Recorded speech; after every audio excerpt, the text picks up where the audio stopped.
주영진의 뉴스 브리핑, 오늘은 강연차 중동으로 어제 출국한 이명박 전 대통령 이야기로 시작을 해볼까 합니다. 이명박 전 대통령 어제 기자들 앞에서 자신의 입장을 밝혔지요. 적폐청산이다. 현 정부와 여당은 이렇게 이야기를 하고 있는데 이명박 전 대통령은 정치 보복이다. 이렇게 생각하고 있는 것 같습니다. 적폐청산이라는 명목으로 보면서 이것이 과연 개혁이냐, 감정풀이냐, 정치적 보복이냐 이런 의심이 들기 시작했습니다. 한 국가를 건설하고 번영하는 것은 매우 어렵습니다. 쉽지 않습니다. 그러나 파괴하고 쇠퇴시키는 것은 쉽습니다. 새로운 정부가 들어와서 오히려 모든 사회 모든 분야가 지금 갈등이 분열이 깊어졌다고 이렇게 생각해서 저는 많은 걱정을 하고 있습니다. 여러분 아시다시피 우리나라가 온 세계가 칭송하듯이 민주주의도 이루었고 경제 번영도 이루었습니다. 그러나 그 짧은 시간에 발전하는 동안에 부정적인 측면도 있다는 것을 우리 모두 다 아는 사실입니다. 이 부정적인 것을 고치기 위해서 긍정적인 측면을 파괴해서는 아니 됩니다. 군의 조직이나 정보기관의 조직이 무차별적이고 불공정하게 다루어지는 것은 우리 안보를 더욱 위태롭게 만든다. 저는 이렇게 생각하고 있습니다. 부정적인 것을 고치기 위해서 긍정적인 측면까지 파괴해서는 안 된다. 현재 이루어지고 있는 적폐청산이 우리의 안보를 더욱 위태롭게 만들고 있는 것은 아니냐. 이런 이야기 하고 있는 것 같습니다. 함께 이야기 나눠주실 분들 소개해드리겠습니다. 차명진 전 국회의원, 양문석 공공미디어연구소 이사장, 원일이 SBS 논설위원 이렇게 세 분 나오셨습니다. 어서 오십시오. 안녕하세요. 지금 이명박 전 대통령 중동에서 바레인인가요? 네, 바레인 도착했죠. 강연은 아직 한 건 아니고요. 그렇죠. 도착했다라고 페이스북에 또 올렸죠. 이제 지금 페이스북으로 지금 이제 입장을 계속 말하고 있는데 이미 지난 9월 달부터 좀 MB에 대한 검찰의 칼끝에 대한 그 우려는 있었기 때문에 이미 그때도 얘기가 나왔잖아요. 때가 되면 얘기를 하겠다고. 그때가 바로 어제 출국길이었던 것 같아요. 때가 되긴 된 것 같습니다, 지금. 크게 두 가지로 좀 봐야 될 겁니다. 첫째는 김관진 전 국방장관이 이제 구속이 되면서 이명박 전 대통령도 더 이상은 가만히 있을 수 없다라는 이제 그 위기감을 이제 느끼고 있는 거고요. 실제로 검찰이 이제 칼끝이 MB한테 직접 겨냥된다는 걸 이제 본인 스스로 느끼고 있는 겁니다. 두 번째는 정치 보복 프레임으로 이 정치적 보수 대통합을 이루는 어떤 이 전선을 형성하지 않으면 본인의 정치적 생명은 물론 개인적인 사법 처리를 피해가기가 어려울 거다라는 이제 위기의식이 좀 작동했다고 봅니다. 페이스북을 통해서 이제 오늘 바레인에서 나온 것도 보면은, 대한민국의 발전에 대해서 쭉 얘기를 했지만 그 대한민국 발전의 비결에 대해서 지금 강조를 좀 하고 있거든요. 결국은 보수 대통합을 통한, 적폐청산 대 정치 보복 프레임. 이렇게 좀 간다라는 건데, MB의 반격, 어디까지 어떻게 갈지 좀 지켜볼 일입니다. 오늘 페이스북에 올린 글도 내용을 보면은 국민의 단합된 힘이다라고 하는 부분을 상당히 강조를 했습니다. 이걸 보면은 마지막에 교육과 국민의 단합된 힘이었다. 대한민국이 오늘날과 같은 성장을 이룩한 비결은 바로 거기에 있다. 그리고 또 소식 전하겠다. 이렇게 이야기를 해서 만약에 또 상황이 바뀌어지면은 외국에 있어도 입장을 밝힐 수 있다는 점도 시사한 것 같은데요. 그렇죠. 단합된 힘이라는 건 보수가 다시 통합돼야 된다는 얘기인 거고 다시 소식을 전하겠다는 얘기는 가만히 있지 않고 계속 얘기하겠다는 뜻으로 해석을 해야겠죠. 국민의 단합된 힘이라고 하는 부분 양문석 이사장께 먼저 여쭤볼까요? 이명박 전 대통령이 어제 입장 표명, 오늘 페이스북 글 아마도 적폐청산이 국민의 단합을 저해하고 있다. 또 이런 취지로 생각하고 있는 건 아닌가 싶은데 말이죠. 생각보다 늦게 반격이 나왔습니다. 그런데 앞서 언급하셨던 것처럼 김관진 전 국방부 장관의 구속이 이제 상당히 현실화되고 있구나. 검찰의 칼끝이 나를 겨누는 게 이제 이런 느낌이 있었을 거고요. 근데 이제 내용 자체는 예상됐던 내용입니다. 결국은 적폐청산과 정치 보복 프레임으로 짜지 않으면 현실적으로 이명박 전 대통령 입장에서 빠져나가기 힘든 상황들이 계속 구체적으로 열거가 되고 있다. 대표적으로 국방부의 사이버 사령부 만들 때 우리 편 잘 골라서 뽑아라. 그다음에 정문회라라는 이야기들이 이제 구체적인 문건을 통해서 이제 발표되어 있는 상황에서 이명박 대통령이 아직까지 한 번도 퇴임한 이후에 밝히지 않았던 BBK 주가 조작에 대한 구체적인 그 정부의 개입, 그리고 돈을 돌려받는 과정에 있어서의 그 개입, 이러한 것들에 대해서 지금 일절 이야기를 하지 않고 있거든요. 그런 측면에서 본다라면 결국은 이명박 전 대통령 입장에서는 팩트와 팩트의 싸움, 그리고 법정에서의 그 법리적 다툼, 이보다는 정치적 프레임으로 가서 정치 보복 대 적폐청산이라는 프레임이 현실적으로 가장 유리한 프레임이지 않겠나라고 판단을 한 것 같습니다. 그런데 제가 보기에는 정말 그 엉뚱하게 이동관 전 그 홍보수석이 팩트 싸움에 들어와가지고 또 잘못된 팩트를 이야기해서 무너지는 이러한 부분들은 이명박 전 대통령이 원래 생각했던 적폐청산과 정치보복의 프레임을 또 훼손하는, 그러면서 더 이상 팩트로는 이명박 전 대통령 측 입장에 있어서 현실을 돌파하기는 어렵다라는 걸 또 한 번 확인시켜주는 과정이었다. 저는 그렇게 생각합니다. 네, 양문석 이사장 대단히 비판적인 견해를 밝혀주셨는데 차명희 전 의원님께는 이명박 전 대통령 이야기 하나 더 듣고 질문 하나 드릴게요. 김관진 전 국방부 장관 구속에 대해서 어떻게 생각하냐고 기자들이 당연히 질문을 했을 텐데요. 이명박 전 대통령 대단히 불쾌하다는 심경 그대로 드러냈습니다.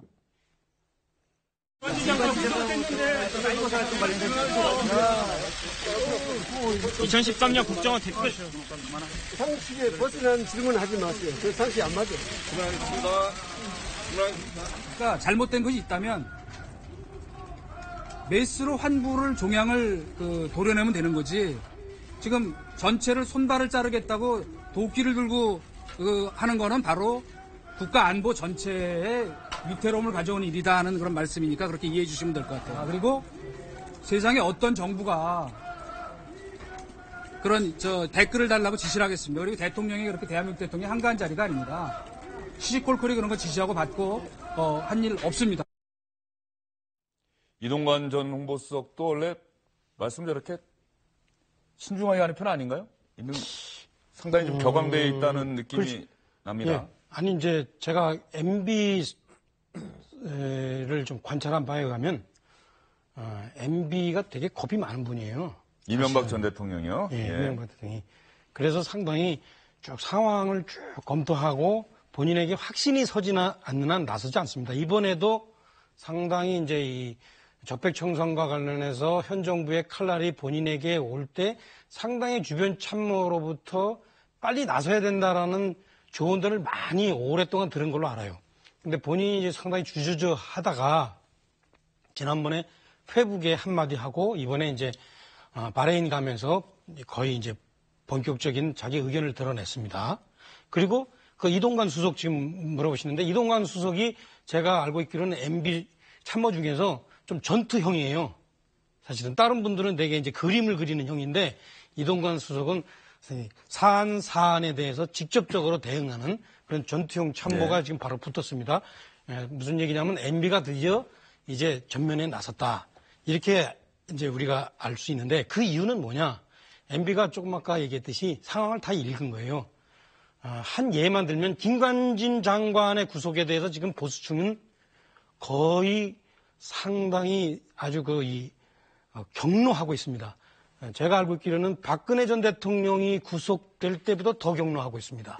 박근혜 전 대통령이 일정하게 정치적인 의미로 해석하는데 김관진 장관은 우리 보수층이 기억하기에는 목함지뢰 사건 때 김정은의 코를 납작하게 한 사람 그리고 청와대가 상당히 어지러울 때 사드 배치를 감행한 사람 이렇게 기억하고 있습니다. 그러니까 소위 말하면 이념을 떠나서 이 나라 안보를 지킨 사람. 그런데 그 안보를 지킨 사람이 포승줄에 묶여있다? 상당히 보수층에서는 상당히 지금 격노하고 있습니다. 이러한 상황을 MB가 읽은 거죠. 그래서 MB가 전면적으로 나서서 본인의 입장을 아주 분명하게 이게 정치보복이다. 감정풀이다. 이렇게 얘기하고 있는 겁니다. 양문석 이사장과 차명진 전 의원 두 분만에도 벌써 이렇게 엇갈린 반응 보이고 있습니다. 이명박 전 대통령 발언 나온 다음에 정치권에서도 일제히 기다렸다는 듯 반응이 나왔습니다. 주요 정당 지도부의 반응 여러분 한번 직접 들어보시죠.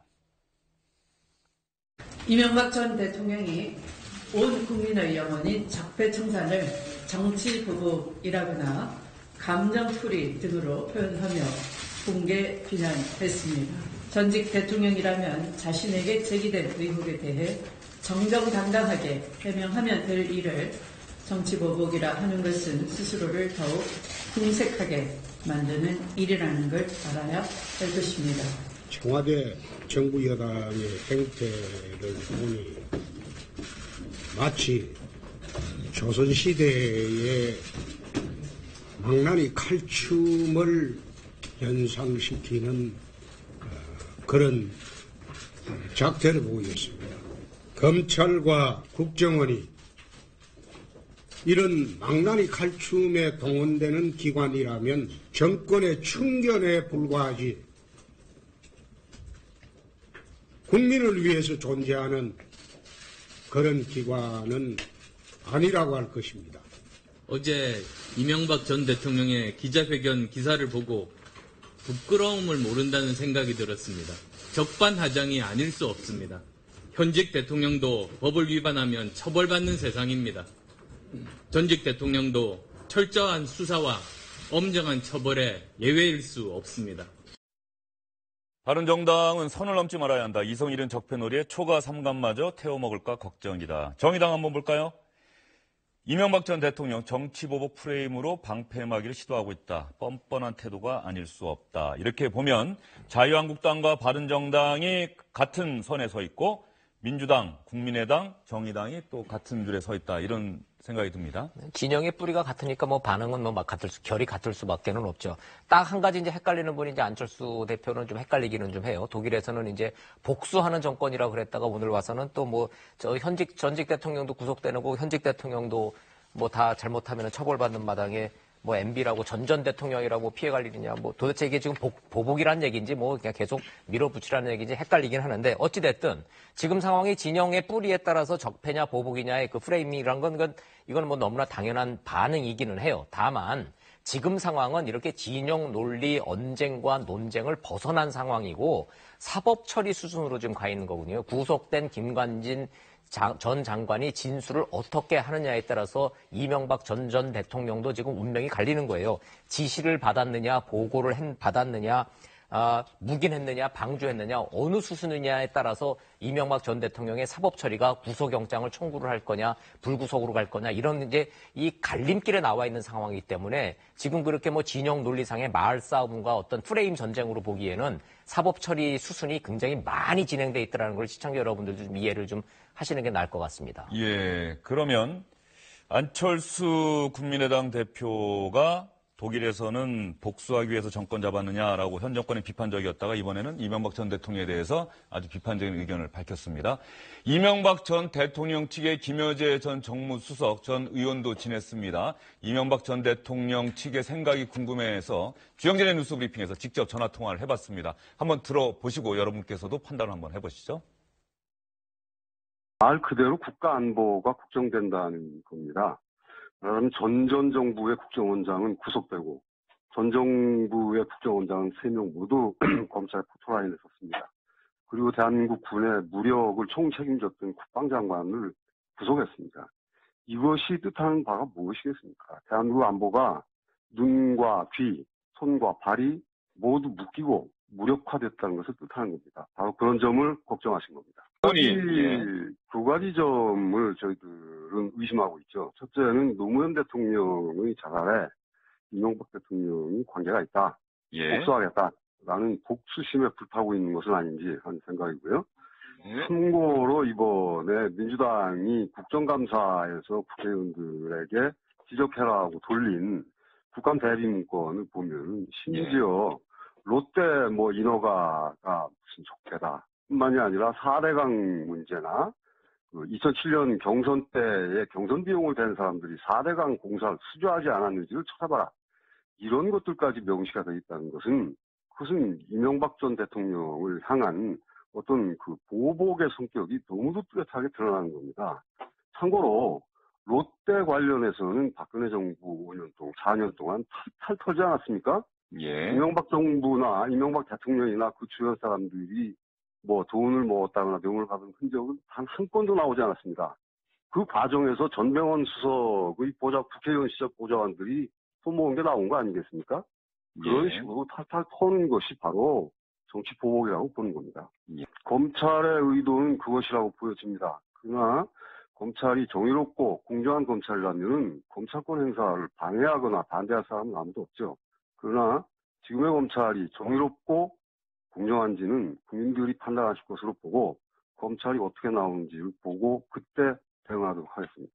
결과로 본다면은 이 대통령의 인식과 자유한국당 홍준표 대표나 자유한국당 의원들의 인식이 같을 거라고 보여집니다. 그러나 사전에 뭐 말을 바치거나 그런 적은 없고요.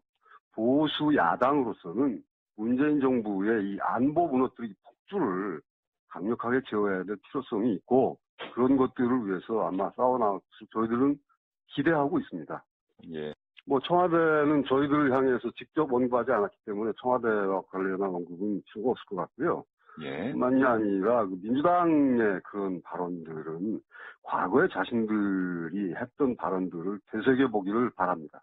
현안마다 대응하시지는 않을 겁니다. 그러나 커다란 틀에서 나라의 미래와 관련된 어떤 행위가 있다면 그때는 이 대통령이 나서실 거라고 생각하고 그럴 거라고 느끼고 있습니다. 네, 말하자면은 그 댓글 공작을 국방장관이 대통령에게 보고하고 또 대통령이 그걸 지시했다는 것인데요.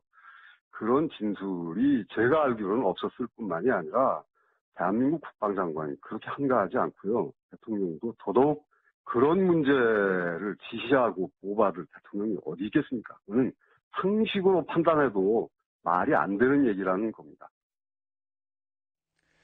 김효재 전 정무수석의 발언은 한마디로 안보 논리 강조하고 있습니다. 현재 이렇게 전직 국방부 장관까지 구속을 한다면 우리 안보에 손과 발이 묶이는 것이다. 그리고 정치 보복이라고 하는 이명박 전 대통령의 발언은 노무현 전 대통령에 대한 수사, 이 부분에 대한 보복이 아니냐 이런 지적도 있을 수 있다. 그리고 민주당에서 나왔던 국정감사와 관련된 문건에 보면은 롯데 인허가 과정 이런 부분들에 대한 이야기가 나오고 있다. 이 얘기 지적하면서 전병헌 정무수석 관련 이야기도 했습니다. 이 얘기는 김효재 전 정무수석의 발언이고 주장이기 때문에 잠시 뒤에 전병헌 정무수석 관련 이야기할 때 저희가 또 자세히 한번 다뤄보도록 하겠습니다. 김효재 전 수석 이야기 들어보면 말이죠. 댓글 공작 관련해서 국방부 장관이 대통령에게 보고하고 대통령이 지시했다. 이건 한마디로 있을 수 없는 이야기다. 그래서 우리가 이명박 전 대통령이 상식에 맞지 않는 이야기다라고 얘기했다. 이렇게 이야기를 하고 있어요. 이 부분에 대해서 두 분의 이야기를 한번 차례로 여쭤보도록 하겠습니다. 먼저 차명진 전 의원 얘기해 보시죠. 그래서 조금 아까 이동관 수석이 했던 얘기를 우리가 좀 상기해 볼 필요가 있는데 지금 실제 언론에서도 그렇고 검찰에서도 이미 댓글 자체가 대부분이 불법이었다. 댓글 자체는 목적 자체가 정치 댓글이었다. 이렇게 전제하고 있습니다. 그렇기 때문에 그것을 누가 최종적으로 지시했느냐 이 단계로 책임을 묻는 것으로 가고 있는데 이동관 수석 얘기했듯이 정치 댓글은 그야말로 일부의 극히 일탈에 불과하다. 따라서 이 부분은 아마 검찰의 의도와 달리 재판에서 그것이 문제 안 될 것이다라고 얘기하고 있습니다. 따라서 그것을 누가 지시했는가 그것이 별로 중요하지 않다라는 것이 MB 측의 얘기입니다. 이명박 대통령 쪽의 얘기입니다. 지금 이제 뭐 누가 지시했느냐 안 했느냐 이 얘기는 오히려 그 논쟁의 논점을 한쪽으로 흐리는 그런 것이다 이렇게 좀 보고요. 예. 그 다음에 이제 이 문제와 관련해서 안보가 위험하다 이렇게 얘기한 거는 지금 아시잖아요. 우리가 아까도 얘기했듯이 김관진 장관이 실제 그 당시에 MB 때 저 그 당시에 국회의원했는데 우리가 댓글을 왜 얘기했느냐. 당시에 북한의 해킹이 상당히 심각했습니다. 그리고 지금도 아마 우리가 알고 있기로는 상당히 심각하게 되고 있는 걸로 알고 있습니다. 중국을 통해서. 어떤 게 북한이 한 건지 어떤 것이 북한이 안 한 건지도 사실 구분이 안 되는 상황입니다. 여기서 일정한 부분 그 선을 차단하는 것 이상으로 그쪽의 논리에 대응하는 것은 당연하죠. 예, 그런데 지금 그 말씀 듣다 보니까 궁금증이 드는 게 어쨌든 북한의 해킹에 대응하고 맞서기 위해서 군 사이버 사령부가 만들어지고 그랬는데 갑자기 국내 정치에 개입하는 댓글이 작성이 됐다라고 해서 좀 문제가 되는 것 같습니다. 네. 예. 예, 김관진 전 국방부 장관이 그 죄명이 정치 중립성을 이런 국방부의 정치 개입과 직권 남용이거든요. 사실상 총선에 개입했던 혐의들도 있고요. 그 다음에 이철희 더불어민주당 의원이 공개했던 문서 중에 사이버 사령부의 이 정언을 할 때 우리 편 잘 가려서 뽑아라라고 했던 대통령이 강조했다. 지시사항을 또 이야기를 했단 말이에요. 그리고 김관진 전 국방부 장관이 구속되면서 검찰발로 흘러나왔던 이야기 중에 그런 부분들은 대체로 시인을 했다라는 겁니다. 현실적으로 김관진 전 장관이 인정했던 부분들 그리고 시인했던 부분들이 구체적으로 드러나는 상황에서 이 문제를 갖다가 누가 지시했느냐 안 했느냐가 중요하지 않다라고 이야기하는 것 자체가 상당히 문제 있는 주장이고요. 그 다음에 자꾸 안보와 관련해서 연결을 짓는데 사실상 디도스 공격 같은 경우에도 당시에 집권 여당 국회의원이 조작했던 결과가 났고 그리고 사실상 벌을 받고 했던 과정들을 또 기억하지 않습니까? 계속해서 디도스 공격마저도 조작했던 과정에 있어서 댓글에 대해서 도대체 댓글과 해킹이 무슨 관계가 있는지 저는 이해가 안 되는 겁니다. 자, 댓글은 여론전이고요. 해킹은 말 그대로 기술력을 통해서 국내의 중요한 안보 이 보안 시설을 뚫고 들어오는 거거든요. 그런데 지금 김관진 전 국방부 장관이 문제가 되고 있는 거는 해킹의 문제가 아니고 댓글의 문제입니다. 자꾸 댓글과 해킹을 대충 엮어가지고 사이버 해가지고 묶고 가려고 하는 그러한 시도 자체가 상당히 불편하다는 거죠. 예, 알겠습니다. 두 분 말씀 차례대로 잘 들어봤고요.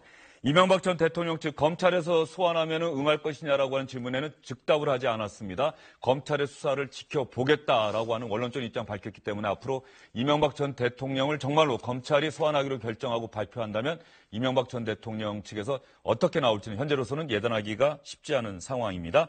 이런 상황에서 자유한국당과 협력할 수도 있다 이런 입장까지 이명박 전 대통령 측에서 이야기를 했는데요.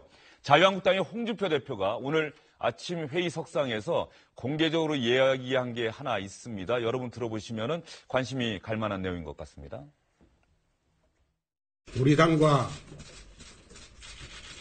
우리 보수 우파 세력들은 하나가 되어서 이러한 정치 보복에만 혈안이 된 망나니 칼춤을 막아야 할 것입니다. 보수 우파의 격동을 이어받은 본당으로서 비공개 회의 때 최고위원님들과 상의를 해서 건국시대의 상징인 이승만 대통령, 조국 근대화 시대의 상징인 박정희 대통령, 민주화 시대의 상징인 김영삼 대통령의 사진을 당사에 걸도록 하겠습니다.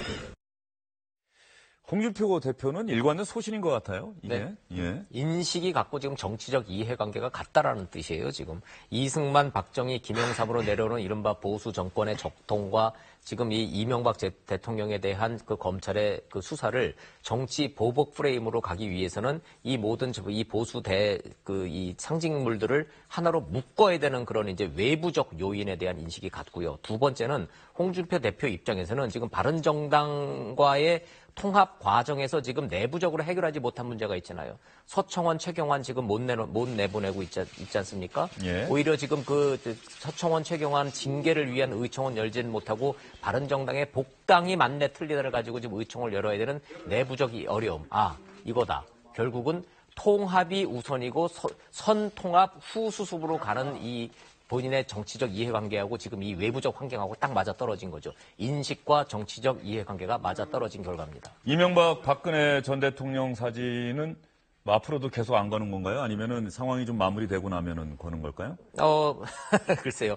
이제 박근혜 전 대통령은 이제 출당을 시켰기 때문에 예. 거는 게 현실적으로 어려울 것이고, 정말로 지금까지 우리나라 역대 정부의 공과를 명확하게 해서 대통령들의 상징으로서 이거를 한다 그러면 DJ는 민주화의 상징으로서 왜 사진을 못 걸고 왜 민주화를 완성시킨 노무현 대통령 사진을 왜 못 걸겠습니까? 정말로 이게 보수의 이게 편가르기가 아니라 대통령들, 전직 대통령들을 사법 처리하는 이 악의 고리를 좀 끊고 싶다라는 것이 목표라면은 전직 대통령 사직 한번 다 걸겠다 그러면 오히려 국민들한테도 박수 받지 않을까 이런 생각 개인적으로 좀 해봤습니다. 자유한국당의 법통을 같이 하는 그 정당에서 출범한 정부 또 그 정부의 대통령 사진만 걸겠다는 뜻인 것 같고요. 하실 말씀이 있으시면은 짧게 해주시죠. 네. 뭐. 이거 앞으로 사진 걸고 난 다음에 이야기해도 되는 사안인데. 박근혜 전 대통령이 빼버린 빈 자리에 제가 볼 때는 이승만, 박정희, 그다음에 YS 사진으로 메꾸려고 그러는데 그게 제대로 메꿔질지는 잘 모르겠어요.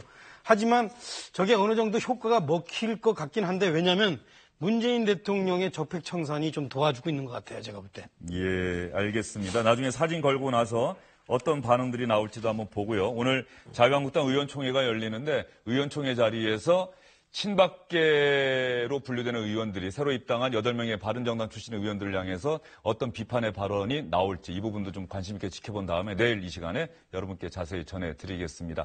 바른정당 이야기 나왔으니까 유승민 전 대선 후보 유승민 의원이 오늘 바른정당 전당대회에서 새로운 대표로 선출됐습니다. 뭐 예상됐던 일이죠?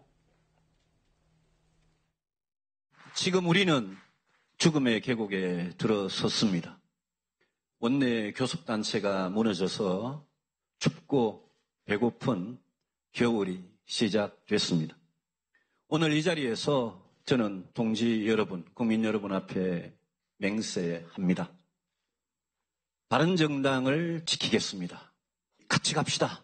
우리가 합의한 대로 나라의 미래, 개혁의 길에 대해 뜻을 같이 하는 중도 보수 통합을 위해서도 계속 노력합시다. 철학도 정책도 없는 무능한 보수의 과거를 반성하고 진정한 보수의 새 길을 열어가겠습니다. 유승민 의원은 말 잘하고 철학도 분명한 것 같은데 저 새로운 보수라고 하는 게 말이죠. 네. 자유한국당과의 통합까지도 염두에 두고 하는 얘기입니까? 중도 보수라고 하는 게 자유한국당을 아니요, 그렇지 않습니다. 예? 유승민 의원의 입장은 지금 이제 명확합니다. 춥고 죽음의 계곡을 건너겠다는 얘기는 자유한국당하고는 이제 합칠 수 없다라는 거죠. 뭐 의원들 다 알고 있어요. 문제는 뭐냐면 지금 11명 남았는데 11명 중에 제가 보기에는 제 취재 결과로는 한 5명에서 6명 정도는 지금 한 발 정도는 이미 시선은 지금 자유한국당으로 가 있는 거예요. 그러니까 유승민 의원과 몇 명만 남아 있는 것이 지금 이제 바른정당의 이 춥고 배고픈 겨울인 것이지 남은 다른 의원들이 11명이 똘똘 뭉치지 못했다라는 고민이 좀 있는 거죠. 자유한국당 의원하고 유승민 의원이 지금 와서 자유한국당 들어갈 일은 좀 없어 보입니다. 예, 유승민 새로운 바른정당 대표 오늘 오후에 민주당 추미애 대표, 자유한국당 홍준표 대표를 찾아간다고는 하는데 추미애 대표와는 오후 4시 20분쯤으로 시간이 잡혔는데 자유한국당 홍준표 대표하고는 아직까지 구체적인 일정이 나오지 않은 것 같습니다. 유승민 대표와 홍준표 대표가 만난다면 그것도 또 그림이 될 것 같고요. 양문석 이사장님 그 장면 나오고 서로 어떤 얘기 주고받는 게 나오면 상당히 관심 가지 않겠습니까? 아마 오늘 뉴스의 백미가 되겠죠. 특히 유승민, 홍준표, 유승민에 대한은 정말 날도친 그 칼날 같은 이야기들을 두 사람은 서로가 서로를 인정하지 않는 듯한 모습이죠. 그래서 예전에 이해운 대표하고 그 만남이 없었지 않습니까? 그리고 홍준표 대표가 또 그 당 대표가 됐었을 때도 바른정당 당대표한테 가서 인사를 안 했고요. 그래서 제가 보기에는 두 사람이 만나기는 어려울 거다. 그리고 지금 만나서 실익이 없습니다.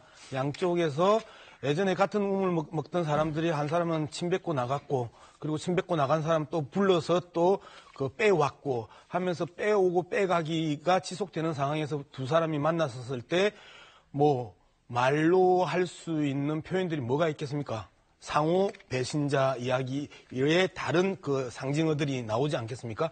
만나면서 남는 게 있어야 만나는 건데 남는 게 없는 장사를 정치인들이 할까요? 네. 제가 잠깐만요. 예. 짧게 얘기했습니다. 제가 볼 때는 아마 여러분들이 예상하는 것 이상의 상황들이 앞으로 전개될 겁니다. 지금 문재인 대통령이 지금 자유한국당과 바른정당의 재통합에 접촉제 역할을 해주고 있습니다. 그리고 어떤 말씀이신지. 실제 두 분이 예. 사실은 보수 통합, 중도 보수 통합이라는 말을 이미 공식적으로 얘기했습니다. 예, 알겠습니다. 지금 차명리 전 의원 말씀하신 거는 역시 정치는 생물이다라고 네. 하는 그 격언을 다시 한번 생각하게 하는 그런 말씀이시고요. 앞으로 자유한국당과 바른정당 유승민 대표, 홍준표 대표가 만난다면 내일 이 시간에 또 자세히 전해드리도록 하겠습니다. 그리고 예고해드린 대로 전병헌 청와대 정무수석 전직 보좌진 3명이 모두 구속이 됐습니다. 롯데홈쇼핑의 한국 e스포츠협회 후원금 일부를 횡령했다는 혐의를 받고 있는데 말이죠. 전병헌 정무수석에 대해서 검찰이 이번 주에 소환할 것이다 이런 기사가 나왔어요. 가능성이 높다라는 거죠. 정치권에서는 그런지 과연 이제 핵심은 두 가지입니다. 정무수석직을 계속 유지한 상태에서 검찰에 나갈 것이냐, 아니면은 자진 사퇴를 하고 나갈 것이냐. 아무도 지금 얘기하는 사람은 없어요. 딱 한 명 얘기했습니다. 이런 문제 경험이 있는 사람이 있죠. 박지원 국민의당 전 대표가 이런 경험이 있어요. 본인이 문화관광부 장관에서 검찰 소환을 받았을 때 물러나서 간 적이 있죠. 오늘 딱 그 얘기를 했습니다. 정무수석 완장차고 검찰 수사 받을 수 없다라고 딱 단정적으로 얘기를 했어요. 그 말대로 될지 한번 지켜볼 일입니다. 예. 전병헌 정무수석의 이번 의혹과 관련해서 말이죠. 양문석 이사장님. 청와대 내부에 이른바 파워 다툼이다. 예.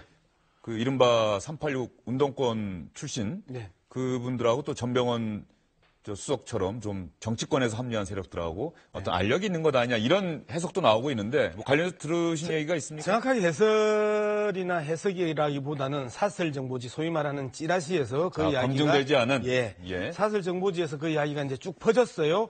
그리고 운영위 국정감사 과정에서 임종석 비서실장이 결코 그런 일은 없다, 있을 수 없는 일이다라고 이제 선을 그었습니다.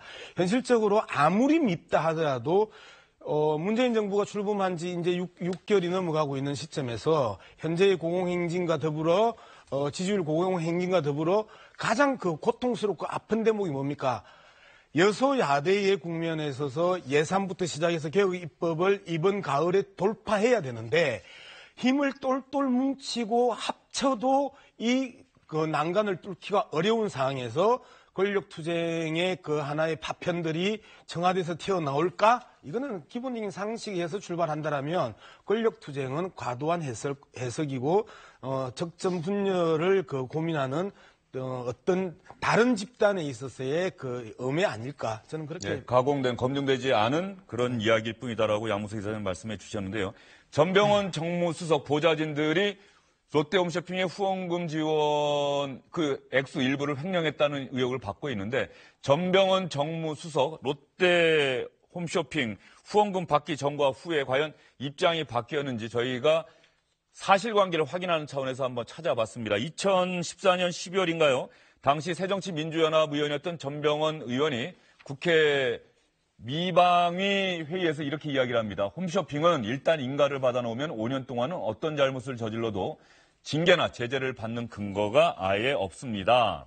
징계나 제재가 누적되면 5년 뒤에 재인가 과정에 반영이 돼서 영향을 줄 수 있어야 홈쇼핑의 갑을 관계가 완화되고 잡혀질 것입니다. 라고 홈쇼핑에 대한 제재 상당히 강화해야 한다 이런 주장을 합니다. 그런데 2015년 7월이면 해가 좀 바뀌고 난 다음인데요. 홈쇼핑 그것도 롯데 홈쇼핑을 콕 집어서 상당히 칭찬하는 발언을 공개석상에서 했다. 이런 발언도 저희가 한번 찾아봤습니다. 지금 이제 TV 홈쇼핑 6개 그 홈쇼핑 채널에서 이른바 백수호를 판매한 금액이 2,670억 원입니다. 소비자 보호는 전액 환불을 해라라고 지금 권유를 하고 있죠. 그렇죠? 네. 네. 그런데 지금 보면은 L 홈쇼핑은 전량을 보상을 해요. 그래서 기본적으로 남은 잔량에 대해서는 전액 환불하고 그리고 이미 소비자가 복용을 해서 없는 제품에 대해서는 다른 상품으로 대체하는 방식의 어쨌든 전량 보상의 그 방식을 취하고 N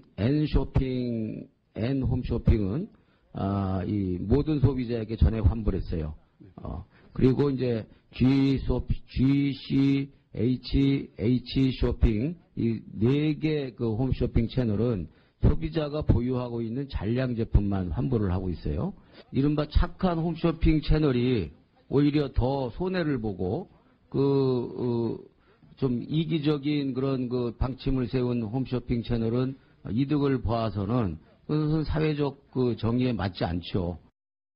양문석 이사장님이 홈쇼핑 관련해서 잘 알고 계시는 것 같은데요. 전병헌 수석의 입장이 이렇게 전후로 좀 바뀌는 거가 맞는 건가요? 저게 바뀌면 영향이 있어야 바뀌는 건데요. 홈쇼핑 이 재승인 심사위원장을 제가 해봤습니다.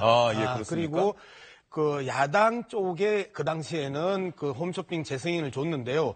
저때 2015년 때는 여당 쪽의 외부 인사, 그 당시에 MBC 이사의 박문진 이사, 말 그대로 여당 인사를 홈쇼핑 위원장으로 세웠습니다. 즉, 전병헌 당시 국회의원이 홈쇼핑 재승인 과정에 있어서 관여할 수 있는 기본적인 통로나 루트가 없었던 거죠. 말 그대로 여권이 만들고 그다음에 여권에서 심사위원들을 다 짜기 때문에 저 영역에 있어서는 야당 국회의원이 어떻게 들어가서 뭔가를 영향을 미칠 수 있는 그러한 객관적이고 주관적인 조건과 사항이 안 됐단 말이에요. 그렇기 때문에 저기에 대가성이라는 부분에 대해서는 저는 상당 부분 인정하기 어렵다라는 게 제 생각입니다. 예, 양문석 이사장님 어쨌든 보좌진들의 일탈이다라고 하는 전병헌 수석의 일탈의 가능성이 높은 게요. 국회 당시에 계속해서 이 모든 게 지금 롯데 홈쇼핑의 재승인 과정에 전병헌 전 의원이 영향력을 미칠 수 있는 실력과 능력과 환경이 돼야 거기에 돈이 들어갈 것 아닙니까? 예. 근데 야당 국회의원한테 그게 가능하나요? 알겠습니다. 어쨌든 검찰의 수사에 대해서 전병헌 수석에게 기자들이 질문했더니 전병헌 수석이 이렇게 얘기했습니다. 검찰이 협조해달라고 하면 나가실 겁니까? 그건 쓸데없는 질문이죠. 이렇게 이야기하고 확실하고 분명한 건 현재까지 저와 관련해서 어떤 혐의도 찾지 못했다는 것이 검찰의 공식적인 입장인 것으로 알고 있습니다. 앞으로 검찰 수사 지켜봐야겠습니다. 검찰이 과연 전병헌 수석 소환할지 이 부분 관심 있게 지켜보도록 하겠습니다. 세 분 말씀 잘 들었습니다.